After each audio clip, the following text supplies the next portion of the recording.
Good Monday morning, Noblesville. Mayor Chris Jensen here. We're back on another edition of Mental Health Monday. That's actually on Monday. Apologize for some technical glitches last week, but appreciate still the hundreds of you that joined us on Thursday for Mental Health Thursday. But we all can agree that Mental Health Monday makes a lot more sense versus Mental Health Thursday. So we're back after a great weekend here in the city of Noblesville. Another blue sky day here, and we're here once again joined by my friend who has graciously given up her time again this morning, Kristen Boyce, owner of Pathway to Healing here in Noblesville. Kristen, good morning. Good morning, Mayor Jensen. It's good to be together again. Yes, wonderful to be together. We have a lot of topics, a lot of new topics to go over here as we get kind of settled into a summer routine. We know that brings joy to some people, that may bring some other emotions to other people. So we want to address that and talk about it today. Again, if you're joining us, please say hi in the comments. If you have any questions, of course, at any point in time, let us know. If you have questions that you would like answered, that's what we're here to do today. This will be taped and recorded and saved on the city's Facebook page. We average, Kristen, about 2,000 people a week that go back and watch that, which is just mind blowing to me. I know I get stopped on the streets, but people are just so thankful. And so like I said, I have my sister-in-law over in Columbus, Ohio. I know that tunes in. I love it. So share with us your thoughts. If you have questions, we are here to answer those. We're here to share in our thoughts with you. Say hi, Mrs. Hines. Good morning. Who said hi to me already. And Danielle as well from Fishers. Oh, we'll even let Fishers people in here. This is great. So yeah, well, let's get started, Kristen, in the way that I know you're going to have us getting started with some square breathing. Yeah, so the first step we want to do with whatever issue we have going on in our lives, we all have stuff. We all feel exhausted sometimes over just the state of the world, and we have anxiety, we have depression, we have fear. So this is the number one first step, is to try to center our nervous system, because our nervous system is taking everything in. And you'll feel that when you watch the news, that you'll feel your nervous system changing. That's why I always recommend limited time with the news. So let's start with square breathing. You can do this anytime, any place, anywhere. And I recommend you do this often, like every hour, just so your body starts getting that muscle memory of what it's like to take this deep breath. So the first step is put your feet on the floor if you can. And really press into your feet. And then what we're going to do is we're going to inhale through our nose for 4. We're going to hold for 4 if you can. If not, go at your own pace. And we're going to go out of your mouth on that exhale. So that deep inhale is really that full benefit of that breath. That exhale, we go out the mouth slowly for 8. So, and really watch dropping those shoulders down, because we carry a lot of tension. Sometimes you'll see we walk around like this because we're so tense, and we can feel that in our neck and our shoulders. Really try to, on that out breath, release that tension and tightness any place in your body. So let's do this together. Pressing your feet on the floor. Let's take an inhale through our nose. Exhale out our mouth.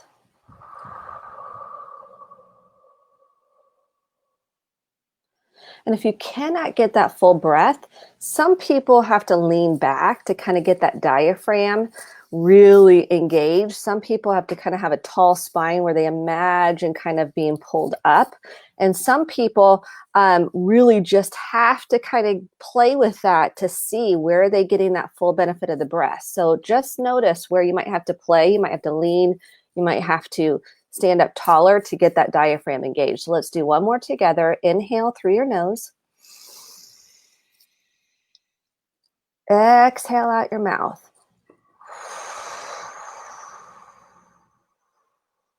Like you're cooling soup or cooling a cookie, either one. It's good here.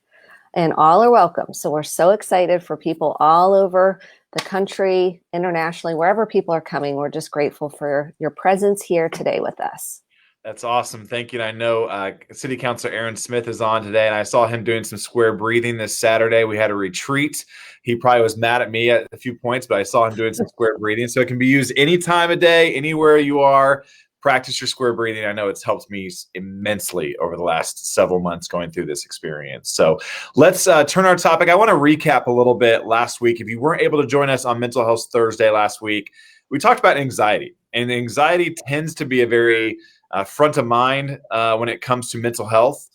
It's one that we hear a lot about, we read a lot about. The news is talking a lot about anxiety. Kristen, I want to touch a little bit about maybe first on how to identify anxiety within ourselves, maybe how to identify anxiety within our kids or our loved ones, and then maybe some techniques that if you experience it midday or whenever you are, how do you address some anxiety that you might be facing today? So maybe some tips for how to identify it first. First of all, the anxiety lives in the body. So oftentimes you'll see with kids, they'll say, I have a stomach ache, I have a headache, I don't feel well. A lot of times you'll see what we call somaticism, where it lives in the body, and children are notorious for that, especially if they don't have feeling words. They're gonna give you a body response. They're gonna say, I have a headache, I don't feel good, I feel sick. Whatever the language is they use, typically there's probably something else going on emotionally that we need to attune to, we need to pay attention to. And for adults, often it's the same thing. We have aches, pains, stomach ache, short of breath, our chest hurts, our head hurts. A lot of times we don't realize that that is all held in the body. We have what's called fight, where we kind of want to go towards something and get at it. We have flight, where we're like, I'm out of here. I want out of here. Or we have freeze, where we just feel immobile. We feel frozen in time and we feel stuck. And so a lot of times with anxiety, we're going to see fight, flight, or freeze. And the first signs of that are, again, our body signals. Listen to your body. Listen to what your body's trying to tell you. Super important. Ask, what is this might be about for me? What might be going on for me? Sleep disruption. We'll see a lot of people not being able to fall asleep, stay asleep. They just aren't getting enough sleep. They're really dysregulated because they're exhausted. And I'm seeing a lot of that right now with clients. They're exhausted. They're exhausted from all the intake of what's going on. They're exhausted from the uncertainty. They're exhausted from just all the dynamics of living with family dynamics, just the culture right now. And so the body will really scream at you. It'll try to give you signals, and at some point the body will start screaming at you. Stop, pay attention, wake up. And a lot of people are disconnected from their internal experience, their felt sense. And so if you're not connected to your body, no shame in that. No shame in that at all. A lot of times we left our bodies to survive certain situations. So noticing our eating patterns too, right now we're calling it COVID eating, where we're in the pantry and we're like, I'm just eating stuff. I don't even know if I'm hungry. So you'll notice your eating patterns off. You might be more irritable and reactive. I'm seeing a lot of that right now. We might be short with somebody when we're normally not that way. So stress can play a really significant role in our reactivity. So those are a couple things to keep in mind when we're looking at anxiety, and really noticing how tense does your body feel? How short of breath do you feel? That's also a signal. If you have really shallow breath, or what I call breath holders, they'll be telling me something and they haven't really taken a deep breath. Of course, we're breathing all the time, but they haven't really taken a deep breath because they're holding their breath, waiting for the next shoe to drop, so to speak, metaphorically speaking. And a lot of times with anxiety with kids, we'll see that they might have what we call an object permanent, they need an object to help them transition. So transitions create a lot of anxiety for adults and kids. So, Linus, the Peanuts and Linus and his blanket. So Linus had his blanket to help him transition. Linus isn't going to have his blanket in college potentially, or as an adult, maybe he does. But the whole idea of Linus and his blanket was to help him make those transitions in life. And that's what I kind of like in anxiety too. Sometimes we need, when we have that transition, we need some internal sense that we can handle it and get through it. So those are a couple of signs we can look for when it comes to anxiety. And the other thing I want to say about anxiety is everybody has it. People think I'm not shaking in a corner. I'm like, no, it's so subtle sometimes. Anxiety is so subtle, and everybody struggles with it at some time in their life, whether they're connected to it or not. The reactivity is a lot of times I can tell, or someone's really shut down or withdrawn. I can tell that is a signal that something else is going on underneath that. And there's certainly a spectrum of resources available for dealing with anxiety, for in the moment breathing exercises down to different prescription medication that may help us deal with that, and different emotional. Can you talk about maybe if you think you might be experiencing it throughout the day, some quick tips that maybe you can implore to kind of help in that moment, kind of get through that? Absolutely. The first thing is recognition. So we have to recognize that something, I just don't feel like myself. Something feels off. I feel stuck. The breath. So I just walked you through feet on the floor, breathe, breathe, root, ground. That is huge when it comes to anxiety. Watching your thoughts. So sometimes getting those thoughts out on paper, writing it out, talking it out, calling a friend, calling somebody that will listen empathically without judgment.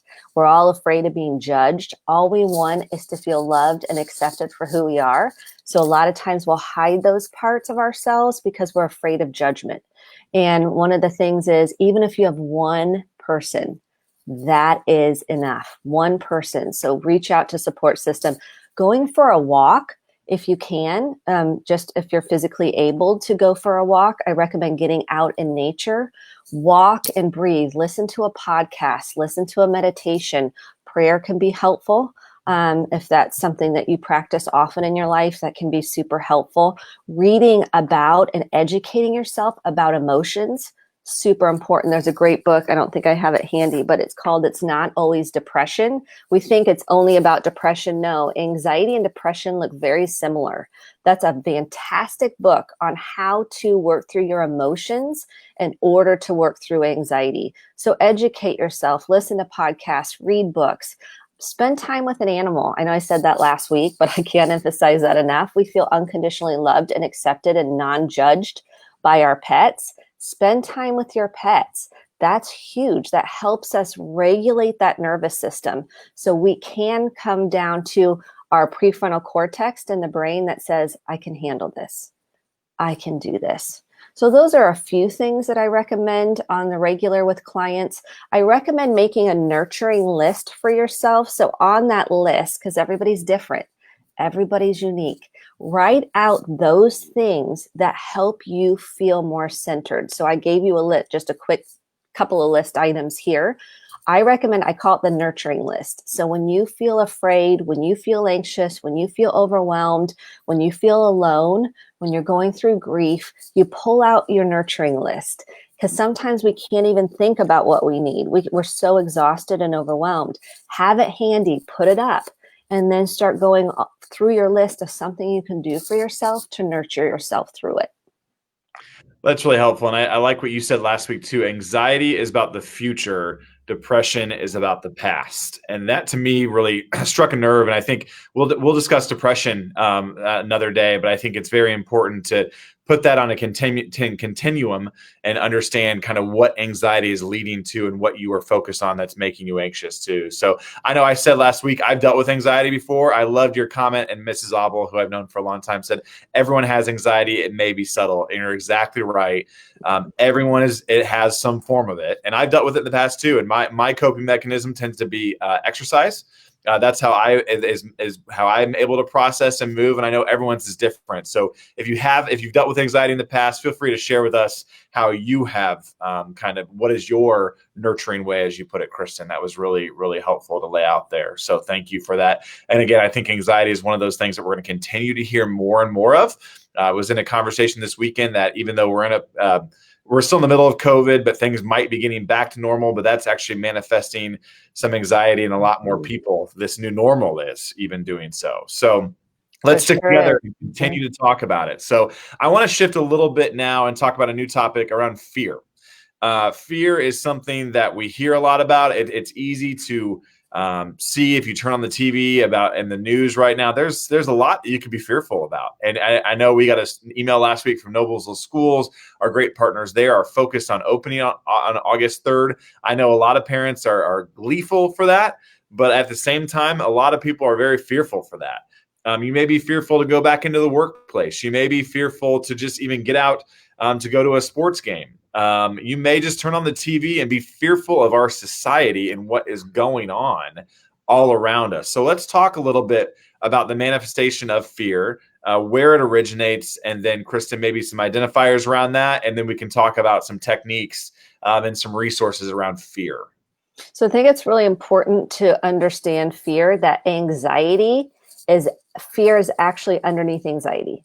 So people have just in our culture labeled it fear, anxiety, but it's really fear. So anxiety is really fear. So if you get like anxiety is just kind of here's anxiety, fear is right here. It's really what's underneath anxiety is fear. So I often will work with clients to say, what are you afraid of? What are you afraid of? And specifically tell me what you're afraid of, because everybody's got fears. Everybody's got fears. This is part of being a human being. It's how do we handle, nurture, and move through the fear? That's the important part. We're all going to have fear. Fear can actually propel us to protect ourselves when it's unsafe. Fear can actually help us set boundaries for ourselves. So for example, if your boundary for yourself is I'm not going to go to a restaurant right now, or someone might be like, I'm going to go to a restaurant and wear a mask. It's really what is the boundary for yourself? So oftentimes I work a lot with, and a boundary is what's okay and what's not okay. So let's define what a boundary is. But fear can often give us very, very critical information that can help us keep us safe. That also can be a maladaptive. So I want to do the and with fear. So some people are like, it's all bad. I'm like, no. Fear can actually help us. Fear can protect us. When it becomes maladaptive is when we let it control us. So when I call it looping, where you're like on the wheel and you cannot get off. The thinking just keeps going round and round and round, and we cannot center. We cannot ground ourselves. We cannot calm ourselves because our nervous system is hijacked. And so what that is we are in a part of the brain, the amygdala part of the brain stem, where that's fight, flight, or freeze. That's when we don't want the smoke detector going off. Have you ever made something in your house and it's like, bah, bah, bah, bah, right? You're like, it's just bacon. Like I burned bacon or whatever. It's going off, which is great because it wants to protect you. And we don't need it to go off when it's not really relevant. Like we are safe. And in our bodies and our nervous systems, sometimes if we've had trauma from the past, the smoke detector is going off all the time. And so the body is absolutely exhausted from it. So fear is something to identify and recognize. What does fear look like in your internal sense? How does that manifest for itself? How do you handle it typically? How do you address it? And my number one thing that I would love to change is getting emotion, resiliency, and emotional intelligence out to the schools in general. So if we can start helping kids label their feelings early, we can help them cope with all the challenges and hard things in life. Identifying your emotions is significant when it comes to fear, significant when it comes to anxiety, guilt, and shame. Shame saying I'm not good enough. I'm not blank enough. We all have that too. Again, like you said, on a continuum. So I love the movie, and I know I've mentioned this before, but the movie Inside Out, that helps you with fear. We have to move through it. If we sit there and it's like a gerbil on a wheel and we don't move it, we will stay stuck. So fear is talking it out. Fear is naming our feelings, naming the core emotion, naming what's really going on inside. What is this really linked to? It is really, when we name it, we tame it. I know that's an old saying, but when we name it, we tame it. That means that we're managing it. It's not managing us. And so again, we can look at, what am I feeling? What do I need to do for myself to feel better? So I'm going to wear a mask. That might be something currently going on. I'm going to wear a mask and I'm going to wash my hands when I come home. I'm going to do my laundry, whatever that looks like for you. That can help mitigate that fear and move it. Does that make sense? Instead of sitting with it. So it helps mobilize us to say, what would help me feel better? Now, we also have to cope with the feeling. That cannot go unknown. That's what we do. We tend to bypass. You've heard of spiritual bypassing maybe, or bypassing. That means we're not naming and acknowledging the pain. We're not naming and acknowledging the grief. We're not naming and acknowledging the feeling. We're going past it. So a parent might be like, you're fine. You're good. You're good. You have friends. Take it off. Yeah. Shake it off. You're fine. That's bypassing the feeling. That keeps people in pain, and that keeps people stuck. I like the acknowledgement sandwich. That's what I do with my kids. I can say, thank you so much for sharing that, even if I don't agree. Even if I don't agree, thank you so much for sharing that. I can see how that really hurt you, and I'm so sorry. I don't go on and go, I didn't mean to do that. I didn't mean to. No, just, I'm so sorry I hurt you. And I'm so grateful you shared that with me. Acknowledgement sandwich. Think of the buns. We got to have acknowledgement on the front and the back, so people feel safe enough to share. So fear really is a deeper rumble through that emotional process.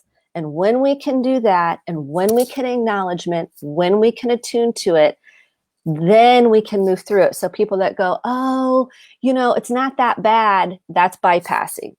Or I don't have it as bad as so-and-so, that's bypassing. That will keep us stuck in the fear, the pain, the shame, the guilt. When we can bring it to the light, we can transform it. If we have folks around us, Kristen, that are dealing with fear right now, and it's very easy right now with COVID, and that you brought up a great contrast about, or an example about, wearing a mask or not wanting to leave their home yet. If you and I, for example, if I'm less fearful, how do I help, or maybe even just, it goes back to the acknowledgement sandwich, how do I help those that have fear while not bypassing, if you will? Or how do I, maybe even within my kids, how would I even identify some of that fear? Can you give me a few examples there just that I can take with me? Absolutely. So I think that's a great point. When you can take a deep breath, and even if someone feels differently than you, and this is going on all over the place right now, I always look for the and. I can still hold space, listen, and say, oh yeah, that's okay. Hey, it's okay if you don't feel comfortable going out. I don't shame. I don't go, well, it's not that bad. Why don't you just go out? I mean, it's not, and that's bypassing someone's feelings. When you project what you feel onto somebody, then the other person you'll watch, they're just going to shut down, or they're going to get more defensive, one of the two. So acknowledging it, say, it's okay. If you don't want to go out, that's perfectly okay. It's okay to do whatever works for you. And when you can say that to somebody, they go, you'll see their body's response. You'll see their breath change. You'll see these little clues that give you a sense, oh, they feel heard. Mm-hmm. Oh, they feel understood. Oh, they feel like it's okay. That is huge. What we do, there's so much judgment, and that doesn't bring people together. That doesn't create connection. I don't have to agree with someone, and I can hold space to listen and go, okay, it's not my life. It's their life. They get to make the decision. And for children, what we'll notice is probably some tantruming, some yelling, some acting out, or acting in, where they have a lot of shame and they feel not good enough and they don't like themselves and they have a lot of self-hatred. And in that case, what I do is I create a safe place. And this is why doing your own work is so important. I create a safe place for them to share what's really going on. And that might take time. They're not going to just, if that hasn't been the norm to name feelings in a family, and all of a sudden I'm like, what are you feeling? And they're like, you seem a little dysregulated. Like, I'm not going to tell you. Yeah. And I just have to work on regulating, holding the space. And it's okay if they have their own thoughts, feelings, and opinions that are different than mine. Mm-hmm. So if one of my kids is afraid and the other one isn't, that's okay. That's okay. I'm going to say, that's okay. I'm available if you want to process through it. I'm available if you want to talk about it. And they may or may not want to talk to me. And that's okay too. So it's okay. We get so afraid of, let's take the Linus and the blue blanket with our kids. They're going to have that blue blanket until they're 20. We project out to the future of what we think our kid's going to be or not be. And then we function from that place of fear instead of just taking a deep breath, letting them be who they are. And the person in front of you in the community may not feel the same way you do. And that's okay. That's okay. Hold the space to go, just listen. Listen without projecting. That's very hard to do because of our fear. Our fear and our pain say, hey, but don't you feel this way too? And someone might go, no, I don't. And you go, it's okay. It's okay. Yeah, one of my favorite memes recently is during this time is that there was a meme of someone saying, "I respect all opinions as long as they line up with mine," and that's very easy to do this time of year with everything going on. There's a lot of opinions out there, and I love the phrase "make space." Know that you can do you can control yourself, and you can support others, and that's what we've got to be here to do going forward. So I love that, Kristen. Let's as we have just a few minutes left here, let's talk about some resources. If someone's suffering from anxiety, someone is struggling internally, they their self-worth is down, if they're fearful to the point of a dangerous situation, what can they do in this moment to gather some resources? Yeah, here's a couple that I highly recommend. Prevail. I love Prevail. So they're here in our community. So if you're in a domestic violence situation or emotional abuse, they have a 24-hour hotline, 317-776-3472. Please do not hesitate to reach out to them. They're amazing. They will walk you through the whole process. We also have the Suicide Prevention Lifeline 24/7. These are trained folks that know exactly what it's like to feel absolutely hopeless. And please call them. They're available 24/7. 1-800-273-TALK. That's 1-800-273-8255. If you don't want to talk, you just want to text, then you're going to text 741-741. So 741-741. You can just type connect and someone will connect to you right away. There's also the disaster distress helpline, and that's 1-800-985-5990. And of course, Community North is open if you need immediate services. Or if you need a wellness check for someone, that's 911. Please do not hesitate to reach out. You matter. You're important. You are enough, even though our voice in our head says something completely different. If we can start acknowledging that that each other matters in a community and acknowledge that, we can start making huge headway in acknowledging people's worth and value.